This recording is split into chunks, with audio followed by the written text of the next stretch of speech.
In this episode, we'll be talking about the movie The Age of Innocence. This is my favorite movie. I have seen so many movies in my lifetime, but nothing has really made me feel or has had an impact on my life as this movie has. It is such a beautiful movie directed by Martin Scorsese, starring Daniel Day-Lewis, Michelle Pfeiffer, and Winona Ryder in the lead. Age of Innocence is a movie which was adapted on the basis of the novel The Age of Innocence by Edith Wharton. It's an amazing novel if you ever have a chance to read it, but if you don't have a time or resources to read it, probably you should just watch it because this movie is nothing short of the novel. It is a very apt adaptation. I don't think anyone else could have done the justice that Martin Scorsese has done to this movie. The Age of Innocence is not as well known as many other Martin Scorsese works. To be honest, when I really ask any Martin Scorsese fan, have you heard of The Age of Innocence? It takes them a lot of time to really remember this movie, and some of them, let alone remember, they don't even know that such a movie exists. It's really sad to know that people just go by this popular culture and don't make an effort to take up these wonderful hidden gems. It's a sad thing that it is a hidden gem because I think this movie should be out there, being revered and watched and cherished forever. For this is one of the bestest ever period dramas that I have seen in my whole of life. The main characters of the movie are Nolan Archer, played by Daniel Day-Lewis, May Welland, played by Winona Ryder, and Countess Olenska, played by Michelle Pfeiffer. Newland Archer is this advocate who belongs to this illustrious family of New York, and May Welland belongs to the Mingott family of New York, and their marriage is considered to be one of the most powerful bonding in the New York society. Countess Olenska is a part of the Mingott family, but she has married this Polish count, and so hence living in Europe. But she pays them a visit during this time when Newland Archer and May Welland are engaged. Newland, in the beginning of the movie, you can see that Newland is urging May to go out there and let the whole of New York know that they both are engaged, and May is just finding for the right moment to announce it. And you can also see that the Count Olenska is trying to just recollect what it was like to be living in the New York society.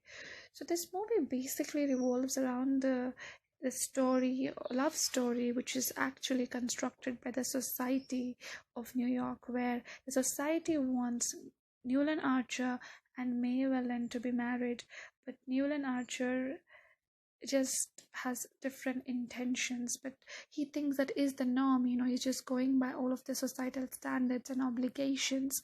So while Newland is engaged to May Welland, Newland in a course of time develops an inclination towards Countess Olenska because he's enthralled by her carefree nature, by the way she just speaks her mind in a society which never spoke their mind but just pretended and said things through different kinds of arbitrary notions.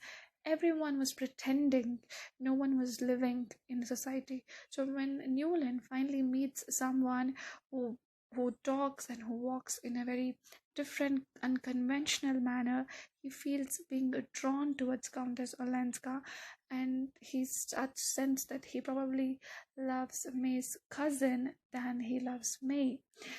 But then his romance with Countess Olenska is pretty forbidden because Olenska is already married to this Polish count, and divorce in that time is just not an option. It's a huge scandal. So and over that, Archer is engaged to Countess Olenska's cousin. So it really brings about this very scandalous kind of a triangle love story that one could see.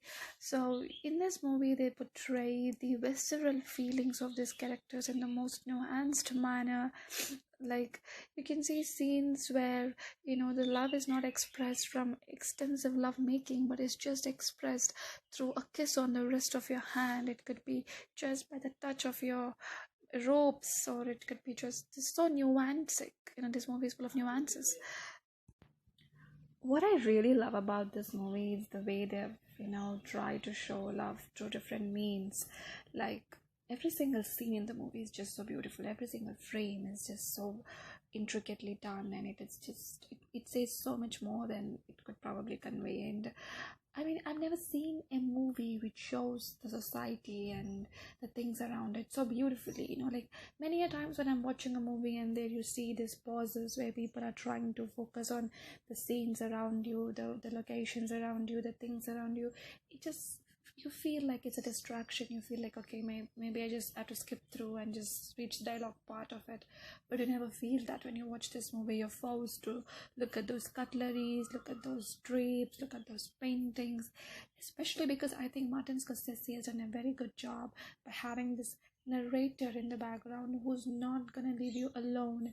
So while you look at the house, while you're scanning through all of those paintings, while you're walking through everything that's being shown, you have a narrator who's with you, who's trying to tell you what is happening around and why is the scene shifting from the characters to the other artistic things that they are showing. So which is a very well thought out process, I believe. I love this whole concept of the narrator narrating it at the same time the actors enacting it. It's a very beautiful combination, I felt. And the way they just show the love is, it's just amazing. Many a times we see movies where, there's a lot of sex scenes, there's a lot of, I don't know, very overt scenes, but you don't really feel it, you don't sense the passion, you don't feel anything. But in this movie, just, and when you see the main characters just gazing at each other, you feel that, you feel there's so many goosebump moments in this movie that you long for love. This movie makes you fall in love with the movie and also makes you wanna feel, or just, probably experience what love is. It definitely makes you think maybe love is really something you wanna experience in your life. So it's such a beautiful movie. And I think the movie's been shot, and in many scenes in the movie, as we can see, the characters express their love by, holding on to the objects of the loved ones. Like in one particular scene, when Newland visits is trying to visit Madame Olenska, he finds a parasol, and then he just clutches onto the parasol and just caresses it, just, like thinking, this is Countess Olenska. This happens usually in our day-to-day life, when we love a person, when or the person is gone, we see that their clothes are in the room, or we look at the places they used to sit, and we just imagine like probably they are there, they are there through their things. So that's exactly what they're trying to say in this movie. And those dialogues, and the deep effect those dialogues and you have is, it's just immense. To be honest, I don't really know how to put things into words. It's a movie which has to be experienced. It's a movie which you have to watch. Only then will you understand what I'm trying to say. Just me saying may seem like mere words, but when you watch it and probably hear me, you may be able to relate with it. Yeah, I just felt this when I watched this movie. I felt at that particular point what it was like. I just love the carriage scene in the movie when Newland goes to receive Ellen, and in the carriage when they just, have this brief moment of making love with each other. I just love that scene. The passion in the actor's eyes is just amazing. And there are few really beautiful scenes in the movie. It could be the carriage scene, it could be the ending scene, it could be the scene when, Ellen is standing near the lighthouse, and and Archer is waiting for her to turn. So yeah, these are like really really beautiful scenes. I think the most important part of this movie is the ending, because for many it's like a cliffhanger. Many think, it's up to the audience to assume what they want to assume, and some really think no, this has a definitive meaning. So I I watched this movie. I didn't understand what to make of the ending. I thought probably that maybe Newland just, didn't want to let go of the love and the image he had of Count Olenska. Maybe because once you're gonna face the reality, maybe things are gonna, I don't know, probably fizzle out, or he didn't want to lose his fantasy by meeting the reality. That's what I felt.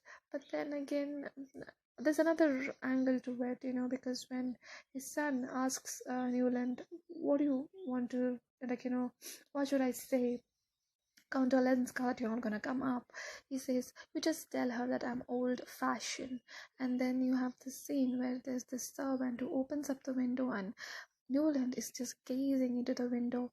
So you get a sense probably that, and then the scene shifts actually to the initial scene where while Newland is standing, behind the deck and waiting for Olenska to turn near the lighthouse.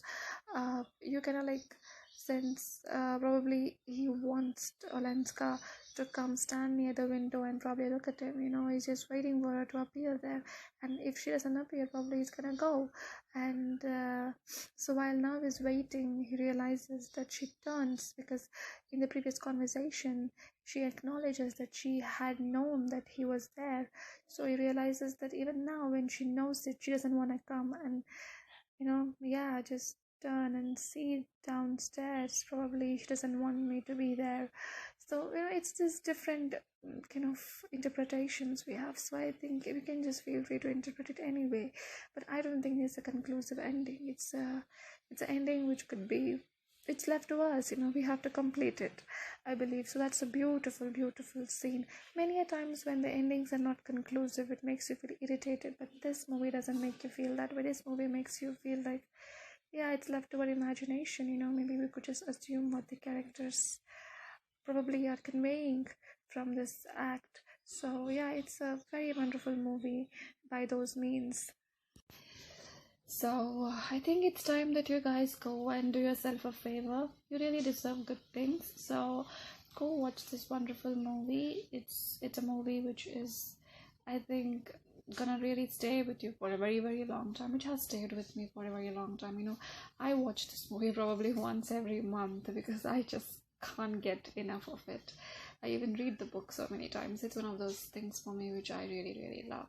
So yeah, go and watch it and do yourself a favor and really see if you're gonna end up liking it or not. The only way to know is to watch it. So yeah, thank you. In this episode, we'll be talking